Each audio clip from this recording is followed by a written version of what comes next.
All right, I think we can say you're a friend of the show now, Johnny Avello with DraftKings. Happy football. It's underway for the college side. You know, I guess what are your takeaways as where do you want to start here as we see another exciting season ahead?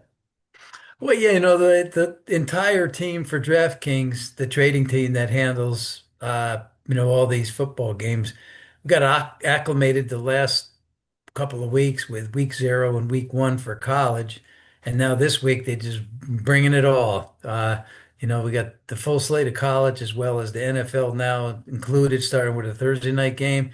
We're excited for it. It's a big time of the year for us. It's a big time of the year for bettors. Most bettors, this is the sport that they want to play. And so like I said, we're ready and starting up here real soon. All right, so I want to start locally here in Tennessee. The Vols have a new quarterback. They're 1-0. Vandy has the same guy, exciting fireball with Pavia. They're 1-0. What are people throwing their money at here on the college side of things? Well, in your area, they like both teams, so both teams are, being played in futures and games, on a weekly basis. Around the rest of the country, they look at it a little bit differently. They see Tennessee maybe as the better of the two teams. And so since that team has kind of been in the forefront of being the better college football team, they seem to take the more money on a week to week basis. Is there when a team has such a turnaround like Vanderbilt does, do you see more bets placed, whether it's volume or the other stuff? Uh, the bettors kind of have to get used to the teams. In pro football, we kind of know what the squad's going to be. There's a few changes. New quarterbacks come in, like Aaron Rodgers coming in this year to Pittsburgh, and Giants with Russell Wilson. Sometimes there's some changes on that position, but for the most part, a lot of those teams are intact, and so the bettors do have a handle on some of these NFL teams. Not so in college. Mhm. Uh, the portal certainly has changed college football as well as all college sports. So it's about looking at the teams, getting a better feel, making some adjustments for the bettors. Same on our end. We're looking at them the same way. Who's not as good as we thought they were, who's better than we thought they were, and making those adjustments. And the bettors do the same.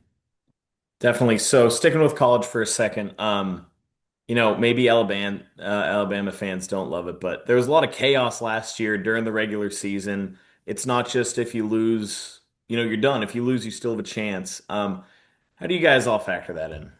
Well, yeah, it's if you lost, first of all, with only 4 teams, if you lost, you're compromising your chances to get in unless you win your conference tournament or you've got a tough schedule and maybe you ran the table. You had to win, you had a loss early. Um, 2, you were pretty much out of it at that point.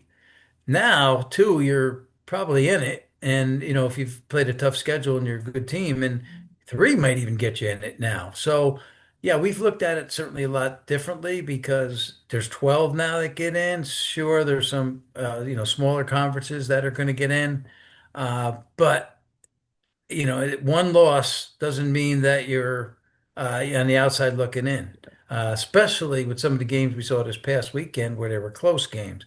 Now, a team like Alabama, with a loss like that, uh, they're going to have to show the committee and the fans that want to bet them that was just an aberration, and they'll be back soon.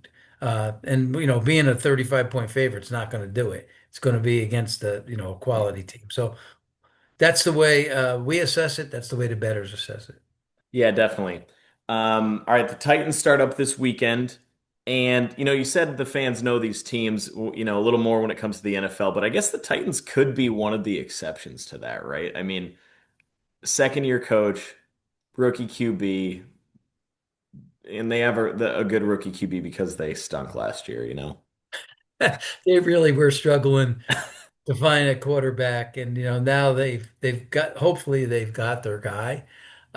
He was real good in college. I hope. And what's happened with a lot of these college players now is it used to take them a few years. They would play behind someone who was, fairly good and had experience, and then that person was going to leave probably in a few years for retirement or move on, maybe try to stick around, be a journeyman, play second string for somebody. But now the quarterbacks come in and they start, and some of them are really successful, and some of them are not. Now, this first game's a tough one. You go to Denver because the expectations are really high there. Also, that they've got a great coach. Their quarterback played uh, way over expectations, and so now this team has high hopes of contending for the AFC West.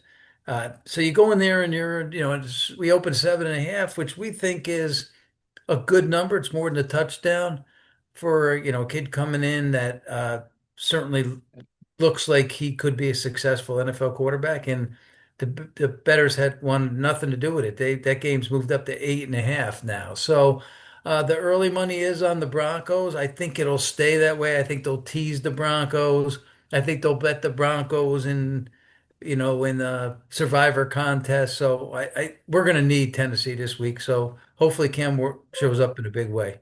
Yeah, yeah. What do you have futures wise for who people in Tennessee are picking to do some stuff down the road? Well, they're 200 to 1. Uh, Tennessee's kind of the least bet team in the AFC South.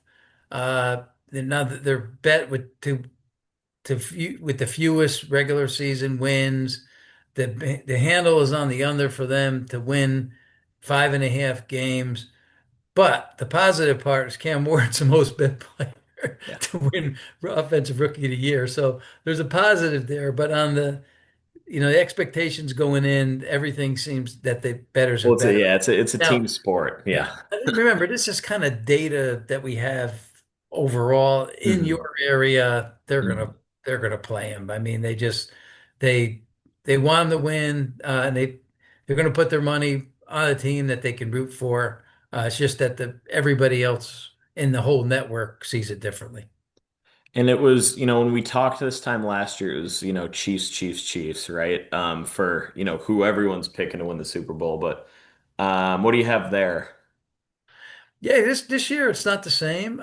We've got the Eagles are certainly taking some money. The Lions are taking a good portion of the money. The Chiefs have kind of cooled off, at least for the beginning of the season. People were talking about the three-peat last year, and although they've taken money, don't get me wrong, but the division now that they're in is very difficult.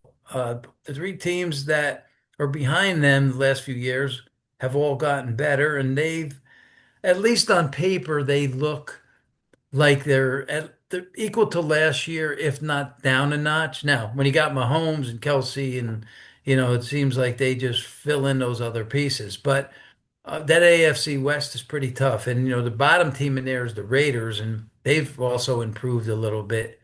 But the Chargers in Denver could be real tough. Um, so they're down a notch. Ravens and Bills are two teams that are projected to do well, so they're also taking money. Other teams, long shots, they've been betting Giants, Jets, Browns, because those prices are really high. Yeah. They're right around with the Titans, and they're at Yeah. 200 to 300 range.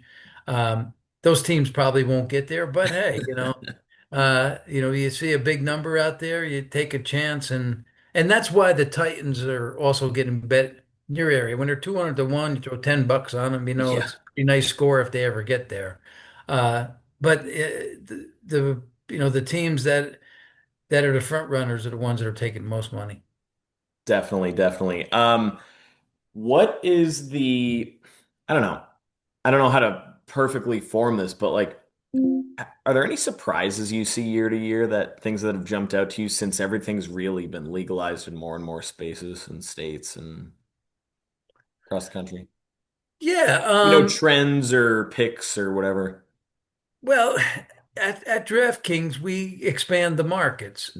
We continuously come up with new type of bets. I could tell you that the in-game wagering is grown. That's one of the markets that I knew would grow over the last 7 or 8 years, and now it's a big portion of our overall handle now on the NFL.